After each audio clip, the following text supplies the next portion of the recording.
Hi guys, my name is Ronnie. Welcome to Games Master Toolbox. This is the next world building video.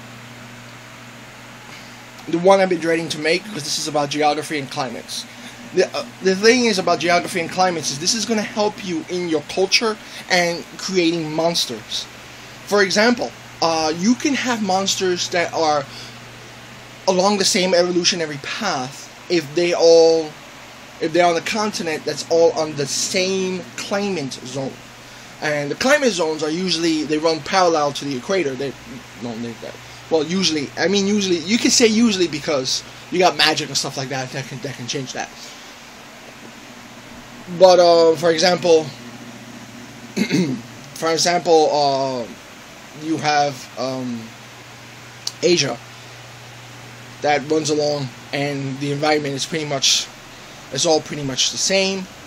Now, when it starts to move up to different latitudes, the environment, longitude. I meant to say longitude. It'll start to change. For example, look at the Great Plains of America, but then of the United States of America. But then look at all of the Americas: Canada, America, Middle America, South America. And you have very different environments because they're going through all different types of climates. And of course, a lot of these monsters and creatures and people may not meet because mountains and just how easy or how hard it is to traverse for these different cultures to meet up with each other. So another thing you want to think about is, this is a video I've really been dreading to make because it's weather, it's geography, it doesn't sound very fun, but you have to realize that this stuff influences your monsters and your cultures. There's one thing. Let's see what else. Rivers do not separate; they meet. But they never separate. So if they separated, that was done by man, by humans, by dwarves, whatever intelligent species that your planet is, your world has. So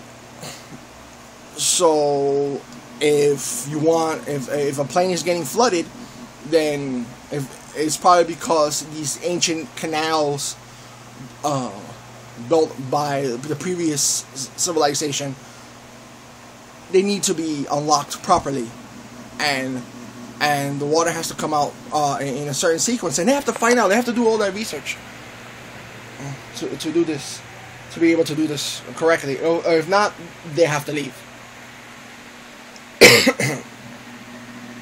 Let's see. Deserts. Usually, why deserts happen is you have the mountains. They create a rain shadow. You have the rain coming in. You have the wind coming in, and the mountain will block all that moisture. And you got one side that has a lot of rain, and then you have the other side that doesn't get enough rain, and you got a desert. And then further along the line, eventually turns to forest because now that part is getting moisture.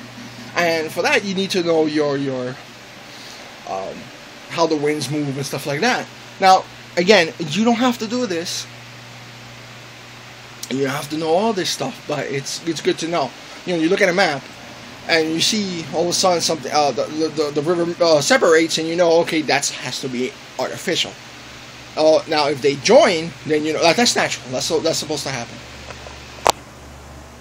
Also, one thing that I enjoyed when I was doing the research for this is the supercontinents. I did not realize that there was more than one Pangea. At least theorized that there was more than one Pangea, and I thought I like the idea of the players having to discover this city, and half of the city is on one continent, and the other half of the city is in another continent. And maybe the rest is underwater. Now either this happened gradually, or maybe it was the gods that did it overnight. So yeah, I like the idea of all these different races living on Earth.